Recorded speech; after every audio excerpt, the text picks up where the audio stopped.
Inverter की setting की video है। इसमें जब सेटिंग में हम एंटर होंगे तो कुछ इस तरह का इंटरफेस हमारे सामने देखने को मिलेगा। इसमें सबसे पहले हम जब बात करें बैटरी सेटअप मेन्यू है, इसमें हम लिथियम बैटरी अगर लगाई है तो वो सिलेक्ट करेंगे।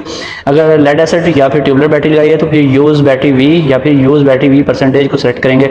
अगर वी सेलेक्ट करेंगे तो फिर वोल्टेज के हिसाब से तमाम पैरामीटर्स हमें नजर आएंगे नेक्स्ट स्क्रीन पे, और अगर परसेंटेज को सिलेक्ट करेंगे तो फिर परसेंटेज के हिसाब से नेक्स्ट पैरामीटर्स की सेटिंग होगी। इसके बाद बैटरी कैपेसिटी अगर आपने 100 एम्पेयर आर की लगाई हुई तो 100 सेलेक्ट करें, और कैपेसिटी 100 एम्पेयर आर की है तो फिर मैक्सिमम ए चार्ज यानी कि एम्पेयर जो है कितने एम्पेयर से चार्जिंग करवानी है वो फिर 10 रखें। अगर आप बैटरी कैपेसिटी 200 एम्पेयर आर या इससे ज़्यादा बड़ी यूज़ कर रहे हैं तो फिर एम्पेयर चार्ज जो है आप 20 से लेकर ऊपर भी रख सकते हैं, लेकिन 20 बेस्ट वैल्यू है। और अगर इससे ज़्यादा रखेंगे तो बैटरी तो जल्दी चार्ज होगी, लेकिन बैटरी का जो है इलेक्ट्रोलाइट वो ड्राई होना शुरू हो जाएगा। इसके बाद मैक्सिमम एम्पेयर डिस्चार्ज है 125 पे रखें। दोस्तों बैटरी सेटिंग के पेज नंबर 2 पे आएँ तो यहाँ पे हमें जनरेटर की सेटिंग मिलती है। तो इसमें यह है कि जब ऑफ ग्रिड मोड में हम यूज़ कर रहे होते हैं बगैर वापडा के, तो जनरेटर जो है अगर 30% रखेंगे, 30% जब बैटरी रह जाएगी एसओसी तो फिर वो स्टार्ट हो जाएगा। इसके बाद नीचे है ए यानी कि एम्पेयर, कितने एम्पेयर से आपने जनरेटर की चार्जिंग करंट रखना है, और नीचे जो टिक मार्क्स हैं वो आपने ऑन कर देने, जनरेटर चार्ज और जनरेटर सिग्नल। इसी तरह सेकंड कॉलम में 30% और ये वापडा का कॉलम है, ये वापडा के साथ आप जितनी चार्जिंग रखनी है वो रखेंगे। इससे नीचे थर्ड जो कॉलम है इसमें जनरेटर के मैक्सिमम आवर्स हैं, जितने घंटे आपने जनरेटर यूज़ करना है। फर्स्ट कॉलम में है जो टोटल जो है जनरेटर जो मैक्सिमम रन टाइम कितना, कितने घंटे आप 24 घंटे के दौरान जनरेटर आप चाहते हैं चले। और नीचे वाला कॉलम जो है उसमें 0.5 का मतलब है कि अगर आप 0.5 रखेंगे तो जनरेटर स्टार्ट होने के आधा घंटे के बाद ऑटोमेटिकली ऑफ हो जाएगा, बंद हो जाएगा। दोस्तों बैटरी सेटिंग के थर्ड पेज पे आएंगे तो यहाँ पे आपको जो फर्स्ट पैरामीटर मिलेगा वो शट डाउन का है। 10% पे रखेंगे तो 10% जब बैटरी कैपेसिटी रह जाएगी तो फिर आपका जो है सिस्टम शट डाउन हो जाएगा। इसके बाद लो बैटरी का अलार्म, ये 30% पे रखेंगे तो 30% जब बैटरी रह जाएगी 30% पे आपको लो बैटरी का अलार्म मिलना शुरू हो जाएगा।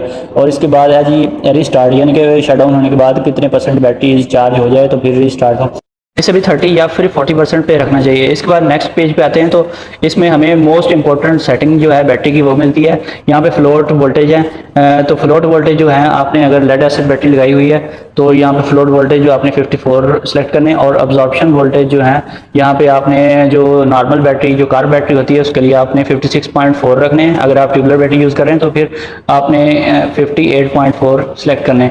इक्वलाइजेशन वोल्ट जो है जितने आपके अब्जॉर्प्शन वोल्ट होंगे उसमें प्लस 0.4 कर देना है। इसके बाद इक्वलाइजेशन जो है वो उसके आर्स हैं, और इसके बाद जो थर्ड कॉलम है उसमें शट डाउन जो है लो बैटरी और रिस्टार्ट, ये आपने वैसे ही सेट करना है जैसे पहले सेटिंग की है।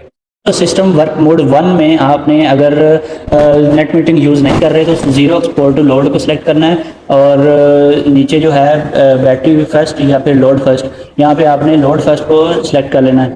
वर्क मोड 2 में जो टाइम पीरियड दिया गया है बैटरी चार्जिंग का, बैटरी चार्जिंग अगर आप जनरेटर से या ग्रिड से करवाना चाहते हैं तो आपने उस टाइम पीरियड के सामने जो है स्विच को सिलेक्ट करना है जिससे आपने बैटरी की चार्जिंग करवानी है।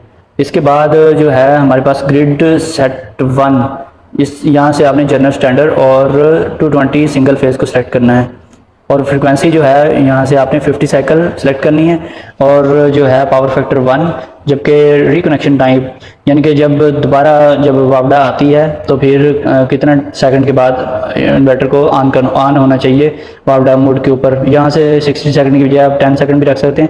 इसके अलावा फ्रीक्वेंसी लो फ्रीक्वेंसी जो है वो 47, जबकि हाई फ्रीक्वेंसी में आपने 53 साइकिल सेलेक्ट करनी है। ग्रिड वोल्ट हाई में 270 वोल्ट, जबकि ग्रिड लो वोल्ट में आपने 170 वोल्ट सेलेक्ट करने हैं। इसके बाद नेक्स्ट सेटिंग की बात करें तो इसमें जनरेटर इनपुट और generator connect to grid input mode है।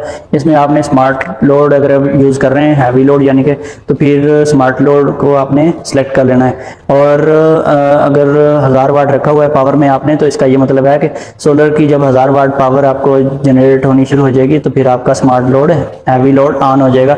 इससे कम पावर पे लोड हैवी लोड ऑन नहीं होगा।